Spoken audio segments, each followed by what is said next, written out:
उन्होंने सबसे पहले डिमांड रखी कि अब यह जिला मुस्लिम बहुल हो गया, यहां का डीएम, एसएसपी, थानेदार सब मुसलमान होना चाहिए। हम चुप हैं।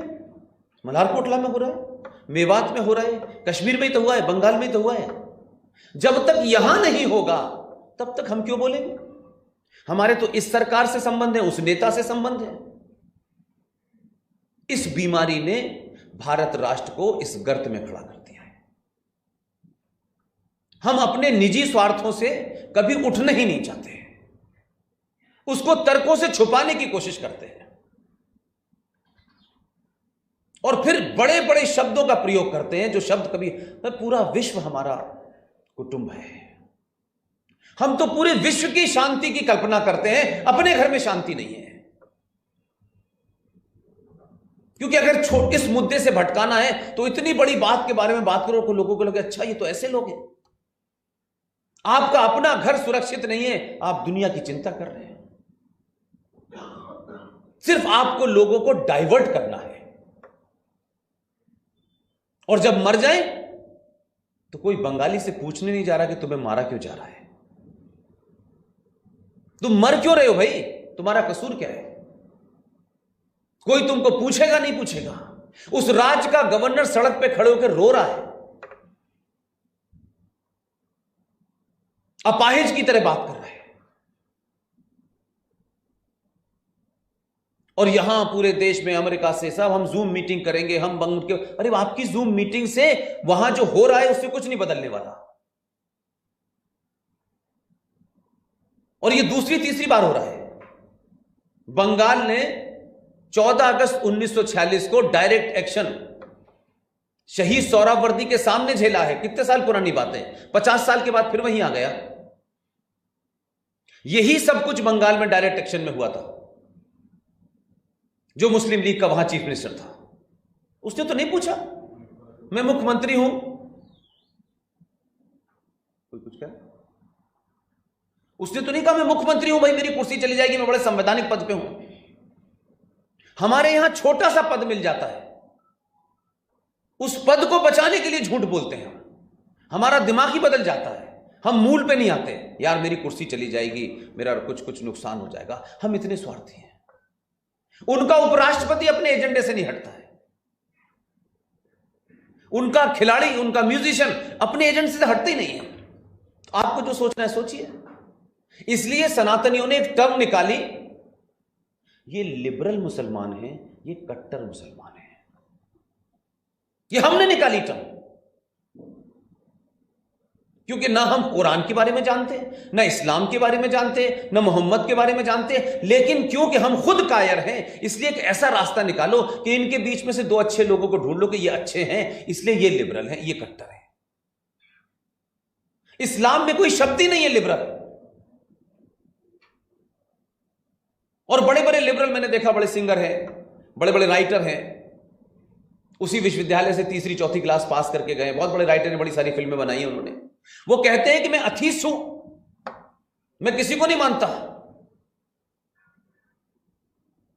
उनका कहना यह है। लेकिन उनसे यह कहो कि कुरान की सूरा नंबर 9 आयत नंबर 5 में जो लिखा है उसका मतलब क्या है, तो वो अथीस्ट भी नहीं रहते, वो लिबरल भी नहीं रहते। कुरान के बारे में बोलने से हलक में कुछ अटक जाता है, लेकिन बाकी सारे लोगों पे बड़ा ज्ञान देते हैं। उनकी श्रीमती टेलीविजन पे चिल्ला चिल्ला के बता रही है कि मैं भगवान से दुआ करती हूं कि कोई भी हमारे यहां सीता ना बने, दुर्गा ना बने, इस तरीके की उन्होंने भाषा बोली। लेकिन हमारे यहां उसका काउंटर नहीं हुआ, क्योंकि हम पढ़ते नहीं, क्योंकि हमें अपने एजेंडे के अलावा कोई काम ही नहीं है। जो नौकरी कर रहा है वो नौकरी करता है, जो बिजनेस कर रहा है वो बिजनेस करता है, बस वो एक ही काम करता है भाई। उसको लगता है बाकी काम तो हमारा थोड़ा नहीं, हमने भेज दिया 2-4 लोगों को, वो करेंगे। इसलिए हम 100 करोड़ होकर भी आज भी दुनिया के एकमात्र देश हैं, दुनिया में पहला और आखिरी देश होगा ये, कि इस देश की मेजॉरिटी बहुसंख्यक समाज संविधान आपका, फौज आपकी, जुडिशरी आपकी, सब कुछ आपका।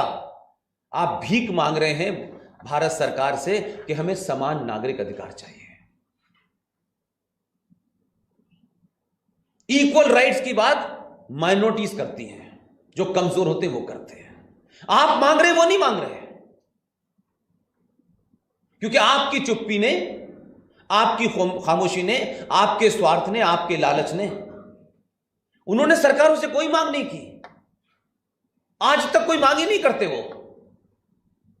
वो इस देश की व्यवस्था को समझ गए हैं, इस देश के करप्शन को समझ गए हैं, इस देश के स्वार्थी नेताओं को समझ गए हैं, इसलिए वो मांग ही नहीं करते, वो खरीद लेते हैं।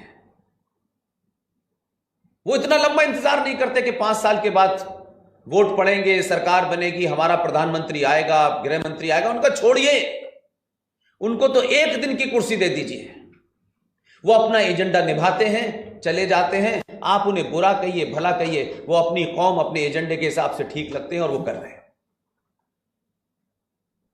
कब बना भारत का पहला गृह मंत्री मुसलमान? आजाद भारत में पहला मुसलमान गृह मंत्री कब बना? 1990 में। देश में सरकार किसकी थी? मात्र 40-50 दिन में उसने अपना काम किया, चला गया।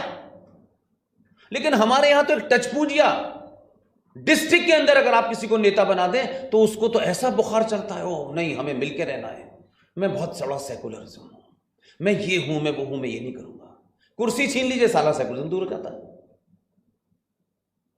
आजाद भारत में पहला गृह मंत्री 2 दिसंबर 1989 को बना। वीपी सिंह की सरकार थी, जिसका नाम था मुफ्ती मोहम्मद सईद। उसने अपने एजेंडे से 1 इंच इधर से उधर नहीं हुआ, अपना काम किया, चला गया। आप गाली तो दे सकते हैं, लेकिन आज कोई माई का लाल नहीं है जो 5 लाख कश्मीरी हिंदू पंडितों को वापस उसी तरह विस्थापित कर दे। उनको नहीं कर सकते आप। पॉलिटिकल स्लोगन, ये सब डायलॉगबाजी चलती रहेगी, नहीं हो सकता ये।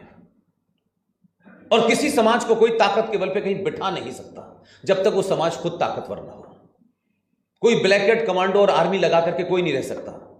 किसी की सुरक्षा जीवन भर नहीं हो सकती, उसकी पूरे के पूरे घरों की सुरक्षा हो कि साहब हमने यहां रखा है, ऐसा समाज नहीं जी सकता। 2 दिसंबर 1989 को मुफ्ती मोहम्मद सईद भारत का गृह मंत्री बना। 8 दिसंबर को उसने अपनी बेटी का अपहरण कराया। सब कुछ तय था। मैं नहीं कह रहा, फॉरेन मीडिया पढ़ लीजिए, भारत का मीडिया तो आप जानते हैं बहुत माशाल्लाह था उस जमाने। 4 बड़े अंतरराष्ट्रीय आतंकवादियों को छोड़ना था। 8 दिसंबर को छोड़ा, उसने गिरफ्तार किया, और 2 दिसंबर से 19 जनवरी की डेट, कितने दिन हुए? 40-45 दिन के आसपास। 45 दिन में उसी राज्य का एक आदमी गृह मंत्री है, और उसी राज्य में एक्स मुख्यमंत्री इंग्लैंड भाग जाता है, और पूरी तैयारी के साथ मस्जिद का, मजारों का, सब जगह खुल के इस्तेमाल हुआ। रात में नोटिस लगता था, टीकालाल टपड़ू कल तक मकान खाली कर दें, नहीं हत्या कर देंगे। वो जो पिछले 700 साल से कश्यप ऋषि के लोगों को बड़ी बीमारी थी, नहीं हम तो सदियों से साथ रह रहे हैं, हमारे बीच में तो कोई फर्क ही नहीं है, वो साथ नहीं रह रहे थे। फारूक अब्दुल्ला के पूर्वज कौल ब्राह्मण थे, मोहम्मद इकबाल के पूर्वज सकरू ब्राह्मण थे। उनके फलसफे के हिसाब से आप कन्वर्ट नहीं कर पा रहे थे आपको, तो उन्होंने आपको मार दिया। उस बच्चे ने मारा है जिसको 10वीं क्लास में पढ़ाया, 11th क्लास में पढ़ाया, 12th क्लास में पढ़ाया। रिटायर होने वाली 56 साल की टीचर उसके घर में घुसा, उसके 12 टुकड़े किए और रेप किया उसके साथ में।